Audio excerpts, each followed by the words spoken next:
So, do you remember the video when I made on the infinite wave timer? Yeah, about that.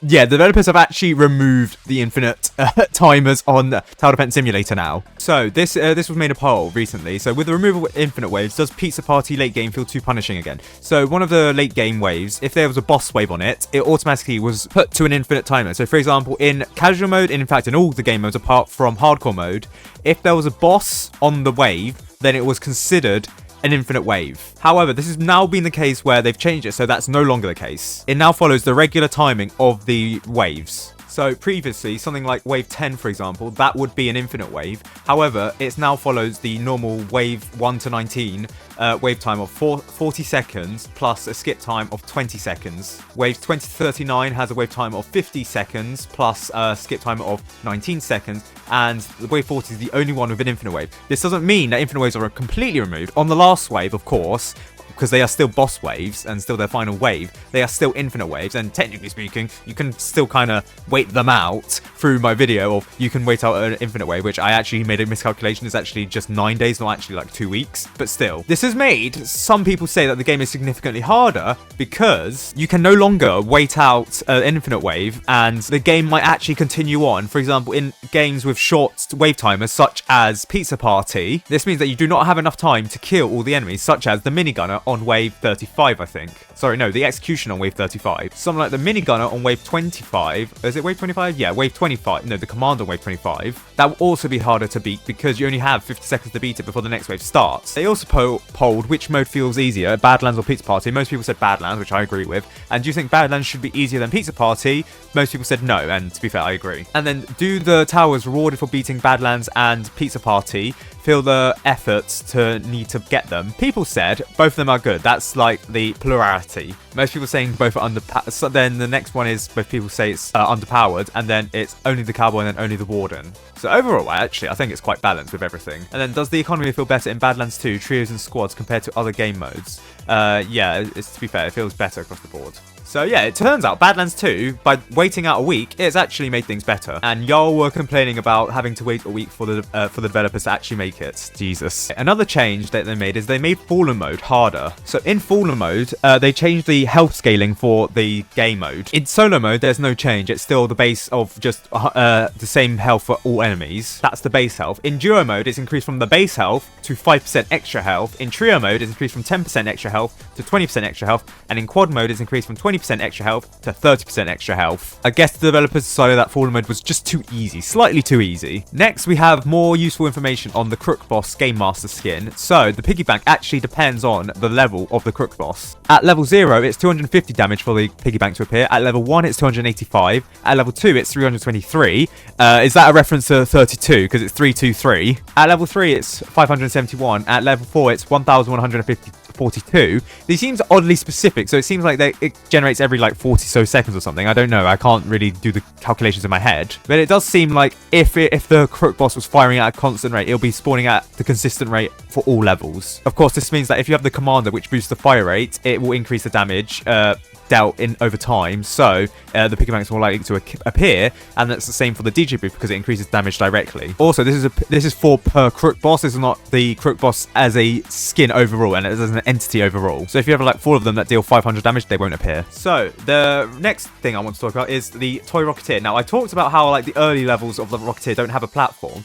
Well, it's because the base plate actually falls into the ground, as you're seeing right now. It falls right into the void. It's not unique to this tower. I believe the Scarecrow Pyromancer has its gas tanks that also fall into the void. But this, I don't know why the developers just didn't anchor it, given the fact that this was an entirely new skin, and the entire point of this was to change the base plate of the thing below the Toy Rocketeer, but it just falls into the void. Now, I want to talk about the changes that I didn't realise the developers made, because the skins were just, they didn't say it. So, it turns out the Bunny Minigun used to have a green thing pictured like near its leg, which it no longer has here.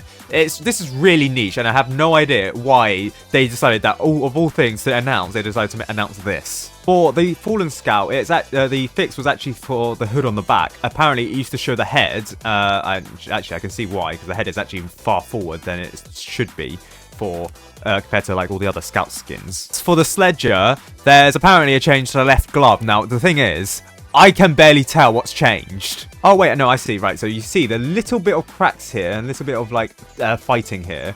Not fighting, but it's more indented. Compared to here, it's actually... right, I see. So they were just missing some parts. So again, developers could have just, like, announced it. Like, they barely changed it, I can't lie. They didn't need to say that they fixed it. It's barely a fix. You couldn't have told me that this was broken. I would have said, oh, yeah, it looks fine. The Frost Legion, apparently, it was not due to... the fix was not due to the base plate, whatever, around its torso. No, apparently it was due to the grey thing that used to cover this entire thing on the lobby preview. However, they still need to fix this damn thing, this damn torso issue, and the Z-frame fighting on the skin, because this is just, whoa. Again, with the Discord minigunner, what changes that actually they textured the legs wrong. So as you can see here, there's a green bit here, and this is the updated version where it's actually textured correctly. Again, I don't think many people will be hard-pressed to realize that the legs of the community minigunner were actually broken, because I barely could see that, but yeah, fair enough. Additionally, the new setting which hides the rewards drops, they actually also hide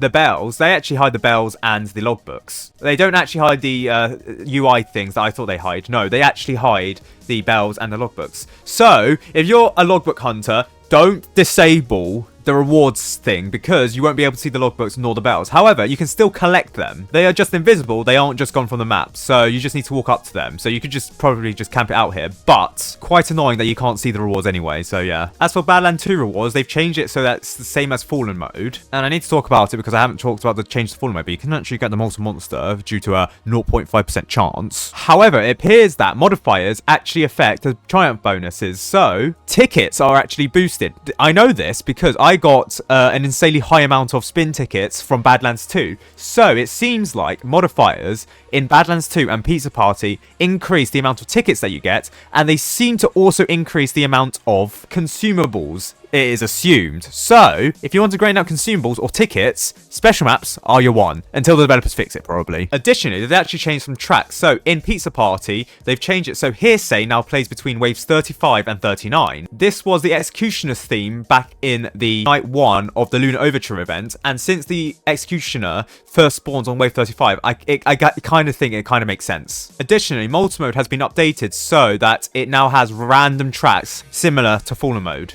So in the early game for multi-mode, it can play Heatwave, Ground Zero, and Into the Void. Yes, Ground Zero can play in multi-mode, which doesn't seem right, but fair enough. It can play between waves 1 to 14. Mid-game tracks, meanwhile, 15 to 29, they can play Hellfire, Art of War, or Return to Ruin. Late game, 30 to 34, not including 35, because that's its own track. Infernal Torment, and Catharsis. Additionally, I'd like to point out the Swarmer when I talked about it.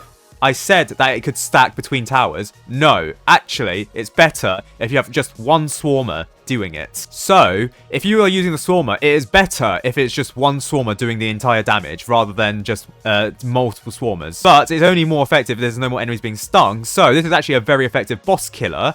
So, here, not very effective. But here, on the Void Reaver, after not traveling so much, it is very effective, as you can see, dealing over 600 damage in this short space of time. I feel like hardcore mode is going to get cracked because of the Swarmer. Yeah, look at this Swarmer dealing 1.2 million damage. Lord above. Oh, and the Swarmer also does decimal damage for some reason. I don't know why. I mean, I do know why. It's because of defense, but I mean, I don't know why it does that for the thing. Additionally, there were some shadow changes recently. So in V1.52.1, they didn't actually fix the Crook boss Corso skin, so they actually changed it back. Or they added the intended changes in V1.52.1, which was a few hours after the game had updated.